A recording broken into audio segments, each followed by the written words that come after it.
ನಿಮ್ಮೆಲ್ಲ ಒತ್ತಡಗಳಿಗೂ ನೀವು ಪ್ರತಿಕ್ರಿಯಿಸುವ ಬಗೆಯೇ ಕಾರಣ.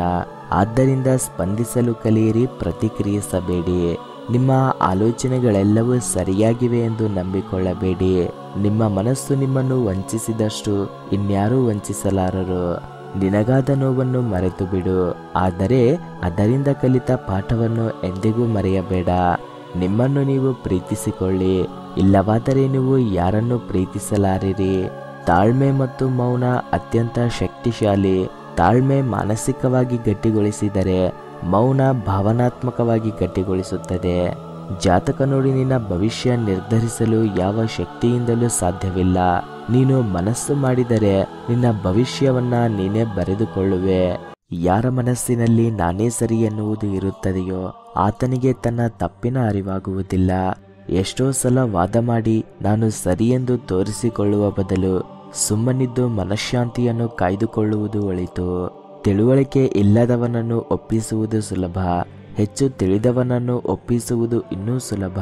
ಆದರೆ ಸ್ವಲ್ಪ ತಿಳಿದುಕೊಂಡು ಅಹಂಕಾರ ಪಡುವ ಮನುಷ್ಯನನ್ನು ದೇವರಿಂದ ಕೂಡ ಒಪ್ಪಿಸಲು ಸಾಧ್ಯವಿಲ್ಲ. ಜಗತ್ತಿನ ಅತಿದೊಡ್ಡ ಪ್ರಾರ್ಥನೆ ಎಂದರೆ ತಾಳ್ಮೆ. ಒಳ್ಳೆಯ ವ್ಯಕ್ತಿಗಳಾಗಿರಿ, ಆದರೆ ಅದನ್ನು ಸಾಬೀತುಪಡಿಸಲು ಸಮಯವನ್ನು ವ್ಯರ್ಥ ಮಾಡಿಕೊಳ್ಳಬೇಡಿ. ನೀವು ಯಾವುದಕ್ಕೆ ಅಂಟಿಕೊಳ್ಳುತ್ತೀರೋ ಅದನ್ನಷ್ಟೇ ಕಳೆದುಕೊಳ್ಳುತ್ತೀರಾ.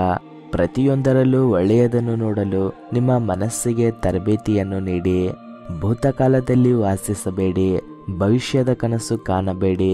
ಮನಸ್ಸನ್ನು ಪ್ರಸ್ತುತ ಕ್ಷಣದಲ್ಲಿ ಕೇಂದ್ರೀಕರಿಸಿ. ಪ್ರತಿದಿನ ಹೊಸ ದಿನ.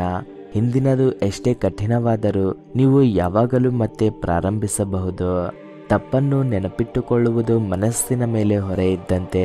ತನಗೂ ಒಂದು ದಿನ ಸಾವಿದೆ ಎಂದು ಅರಿತವನು ಇನ್ನೊಬ್ಬರಿಗೆ ಎಂದಿಗೂ ಕೂಡ ತೊಂದರೆಯನ್ನು ಕೊಡುವುದಿಲ್ಲ. ನಮ್ಮ ಬಳಿ ಸಾಧ್ಯವಿಲ್ಲ ಎನ್ನುವುದು ಯಾವುದೂ ಇಲ್ಲ.